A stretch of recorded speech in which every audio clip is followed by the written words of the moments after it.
Cheers, vinyl community, and cheers to those watching on YouTube. It's LJ, and welcome to a special birthday edition of It's What's Spinnin'.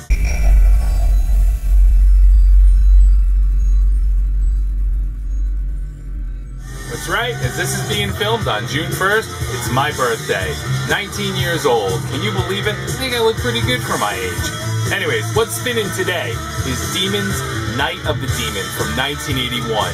So, what the hell is Demon? What is Night of the Demon, and who would it appeal to? Well, me, or other old school headbangers or metalheads, fans of the new wave of British heavy metal, NWOBHN, WOBM, it should never be pronounced, just new wave of British heavy metal.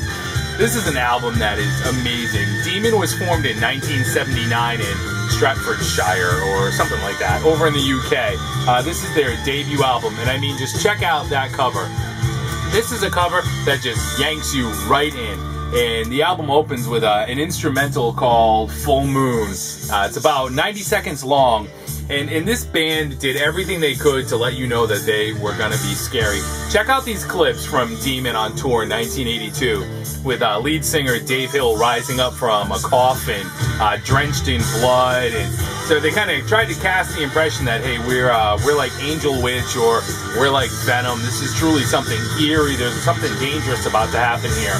It doesn't really pan out quite like that, but I think that's a good thing. You know, it's not black metal. What this reminds me more of is, in that early instrumental, it starts chanting like, rise, rise, rise. Kind of like the intro to Hell Awaits from Slayer with Join Us. But it's an evil setup, and that's a misnomer, but the whole album, save for a one ballad-esque kind of track, not really a ballad, just a slower tune. I mean, it rocks hard and strong. It stomps all the way through. Just classic early 80s hard rock straddles the lines with heavy metal. Dave Hill is a great vocalist, perfect for this album. Good, strong vocals, and Les Hunt, his name's probably not too known. His guitar work on the album, it reminds me a lot of Ace Frehley's from early Kiss. Now, if you stop and think about that, one of the reasons I love Ace so much is those early Kiss albums, Ace wouldn't just wait for his time to solo, the obligatory rock metal solo. Ace would kind of like throw in solo-esque licks throughout every song. And that's one of the reasons I love those albums so much. Les Hunt is very much the same here. You'll just be rocking along, and there's a rhythm guitarist holding down the rhythm, but Les will like kick out these killer licks that just grab you, and they're like, wow. You know, it's an album that, just to give you an idea, because I know Demon isn't super well known outside heavy metal circles.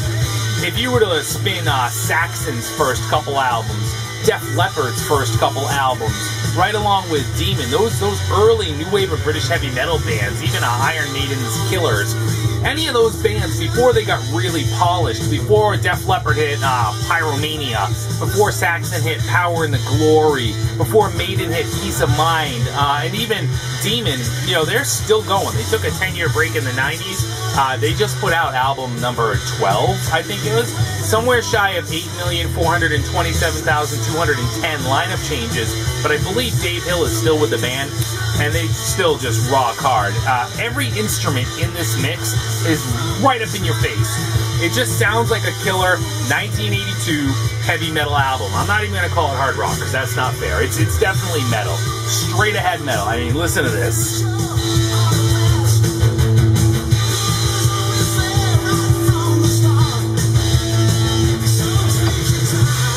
Just great music. Definitely not an album to miss. Whether you can find it on vinyl, if you can find it on CD, it's definitely worth owning. An absolute killer album. Again, fans of early Saxon, early Def Leppard, Status Quo, right in that vein. You know, they again, their later albums, they kind of took more of a progressive turn. The follow-up to this is just as good.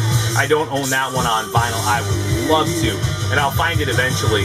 But the ones that followed that, I have a couple more from them, and they got more polished, more progressive, just like the other bands we talked about.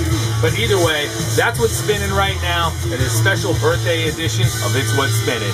It's Demon's Night of the Demon from 1981. This is a French press on Carrier Records, that same label that a lot of the early Saxon albums are on. So check it out, enjoy, and I'll talk to y'all later. See ya.